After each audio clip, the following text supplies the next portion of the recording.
What if I told you that literally everything you're seeing, hearing, and touching right now isn't the true reality? I know, it sounds like something straight out of a science fiction movie, right? But long before we were all debating whether we're living in a simulation, one of history's absolute greatest thinkers was already asking us to question the very fabric of our perception. Picture this for a second. You're sitting in a pitch black room, and someone hands you a slice of pizza. You take a bite. You get that savory cheese, you feel the crunch of the crust, and you can smell all those spices. But because you're completely in the dark, you can't actually see the pizza itself. You're experiencing it entirely through the filter of your specific senses, in that specific environment. And this sensory metaphor perfectly captures a pretty mind-bending idea. What if our entire existence is kind of like eating that pizza in the dark? What if we experience reality completely through a biological filter, never really grasping the unfiltered thing itself? Well, the philosopher who actually served up this idea first was Immanuel Kant. Welcome to this explainer, where today we are demystifying his brilliant, definitely complex, but absolutely fascinating mind. Kant is, without a doubt, the central figure in modern philosophy, and his ideas completely rewired how we think about the human mind, our universe, and even how we ought to treat one another. Okay, let's dive into this. Here is our roadmap for today. We'll hit the unknowable reality, then move to the Copernican revolution, the categorical imperative, the kingdom of ends, and finally, modern human rights. All right, kicking things off with Section 1, the unknowable reality and the absolute limits of human perception. So to really get Kant, we've got to look at what provoked him in the first place. He was famously jolted out of what he called his dogmatic slumber by the writings of the Scottish philosopher David Hume. See, up until that point, thinkers generally fell into two camps. You had rationalists who thought knowledge comes from reason, and empiricists who believed knowledge comes entirely from the senses.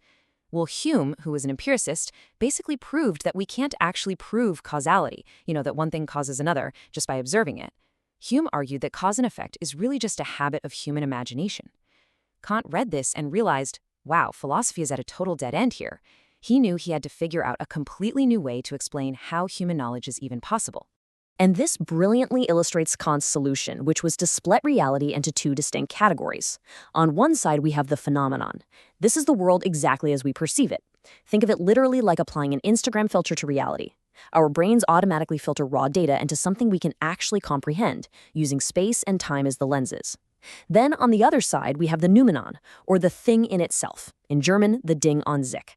This is the unfiltered, completely unadulterated reality that exists totally independent of our perception.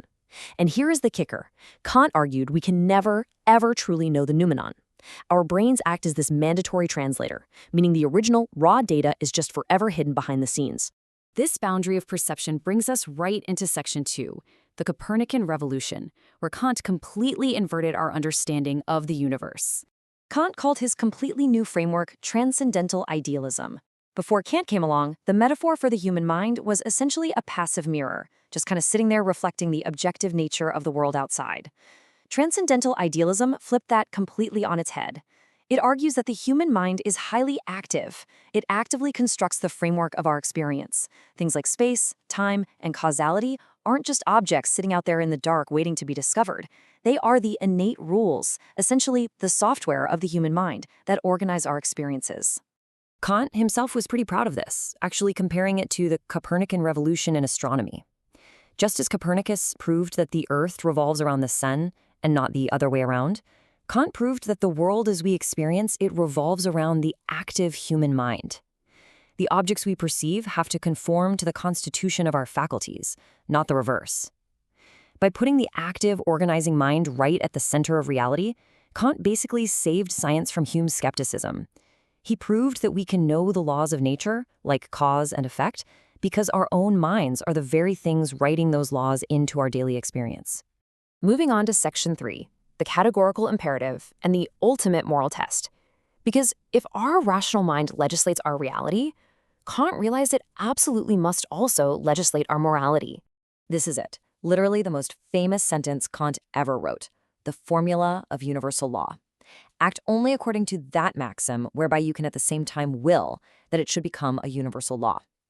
Unlike other philosophers who looked to religion or maybe the natural world for moral rules, Kant looked to pure rationality.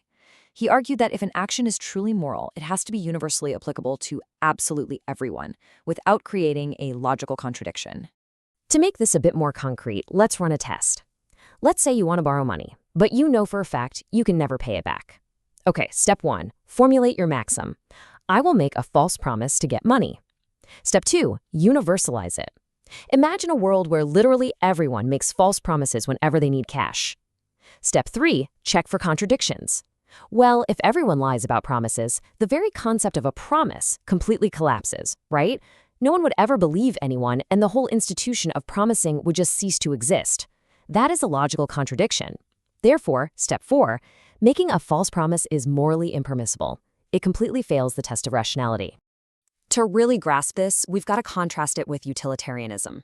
Utilitarianism, which was championed by thinkers like Jeremy Bentham and John Stuart Mill, basically says that an action is good if it produces the greatest happiness for the greatest number of people. It's all about the consequences. The ends justify the means. Well, Kant absolutely rejected this. In Kantian ethics, the morality of an action is never based on its outcome. You could do something that makes 1 million people incredibly happy, but if it violates universal rational duty, it's still wrong. For Kant, human beings have intrinsic worth, and you just can't sacrifice the rights of a few to make the majority happy. And that idea of intrinsic worth leads us straight into Section 4, the kingdom of ends, a community of rational agents. So the crucial point here is the second formulation of his categorical imperative, known as the formula of humanity. It demands that you treat people as ends in themselves, never merely as a means to your own goals. Now, this doesn't mean you can never use a service. If you hire a taxi driver to get across town, yeah, you're using them as a means to travel.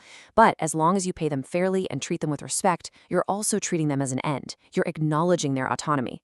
What's immoral is treating someone merely as a tool. For instance, if someone fakes being in love just to access their partner's wealth, they are stripping that partner of their autonomy and using them purely as a means. When you scale this idea up, you get what Kant called the kingdom of ends. This was his ultimate vision for an ideal moral community. In this society, every single person is an autonomous, rational agent who both creates and obeys universal moral laws. It's a community where public institutions are structured specifically to reflect a really deep respect for individual personhood. You aren't just a cog in a machine. You are literally a legislator of the moral universe. Which perfectly sets up Section 5, modern human rights, taking us from 18th century philosophy right into modern law. Now, what is truly fascinating about this is how directly Kant's abstract ideas translate into the actual laws that govern us today. Just think about the Universal Declaration of Human Rights, which literally affirms the inherent dignity of the human family. I mean, that is pure Kant. Why do we protect free speech or the right to a fair trial? Because denying them treats citizens as mere tools of state control, denying their rational autonomy. Why is human trafficking a universally recognized atrocity?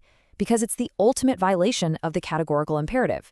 It treats a human being purely as an instrument for profit, utterly destroying their status as an end in themselves. Kant provided the philosophical bedrock, proving that human rights aren't just polite suggestions, they're rational imperatives. Man, we have covered some incredible ground today in this explainer. From the realization that we can never truly see the unfiltered reality of the universe, to the empowering fact that our own minds construct the world we experience, all the way to the strict moral duty we owe one another. But, philosophy is really only useful if it actually challenges us personally. So I want to leave you with this final provocative thought to take into your week. Look at your relationships, your workplace, your community.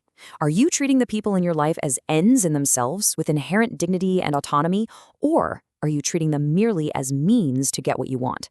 Think about it. Thanks for exploring the depths of Kant with me today. Keep asking questions and keep learning.